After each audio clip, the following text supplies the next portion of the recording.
અમારે જ નકરી બોટલ પીધા કરવાની ને તમારે કોઈ દે અમારે તો બીજું કઈ તો લાવવું નથી. પણ તો તને મજા ન હોય તો મારે બીજું લઈ આવવું શું આમાં પીવાનું? તો સૂપ લઈ આવો ને. સૂપ થી સારું થઈ જાય ડોહો?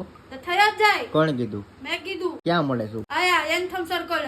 એનથમ સર્કલે આ બેન એવું કે છે કે સૂપ પીવાથી શરદી ઉધરા હોય જાય. એવું વળી કયું સૂપ આવે? તો લીલા લસણ વાળું સૂપ. ઉપડો હાલો ફટાફટ. હો તો જોઈ લીધું ને તમે કેવી ખીજે છે. એટલે જ મારે આવવું પડ્યું રિંગ રોડ ને એમાં આવ્યો હું એનથમ સર્કલ અને ત્યાં આવેલું છે કૈલાસ મંચાવ સૂપ કે જ્યાં તમને છે ને બહુ મસ્ત મજાનું સૂપ મળી જવાનું છે. તો ચાલો હું તમને બધું બતાવું. તો સૌથી પહેલા તો અહીંયા નાખવામાં આવે છે લીલું મસ્ત મજાનું ઝાઝું બધું લસણ અને પછી આવશે એમાં મસ્ત મજાનો મસાલો. પણ તમને આશ્ચર્ય થતું છે કે એક નાનું કપ ને એક મોટું બાઉલ શેનું છે? તો એ મોટા બાઉલમાં છે ને મંચુરિયન સૂપ આવશે, નાના બાઉલમાં આવશે મંચાવ સૂપ. તો પેલા આપણે અત્યારે જોઈ લેવાનું મંચાવ અને મંચુરિયન સૂપ અને પછી જોશું આપણે એની મસ્ત મજાની ખાસિયત.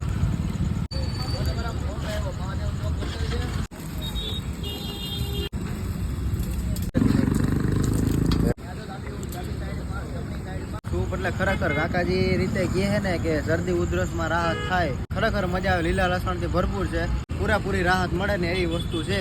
ડોક્ટર કીધું ને કે તીખું તળેલું ન ખાય પણ આ ખાવ મજા આવે ને તો જ. હા, કૈલાસ મંચાવ સૂપ એનથમ સર્કલ પર અમારી બીજી કોઈ શાખા નથી. ભરતા નામથી છેતરાતો નહીં. શરદી ઉધરસ સૂપ પીવાથી ઘણો બધો લોકોને રાહત મળે. સાદું મંચાવ છે 30 વાળું છે ને મંચુરિયન 50 રૂપિયા.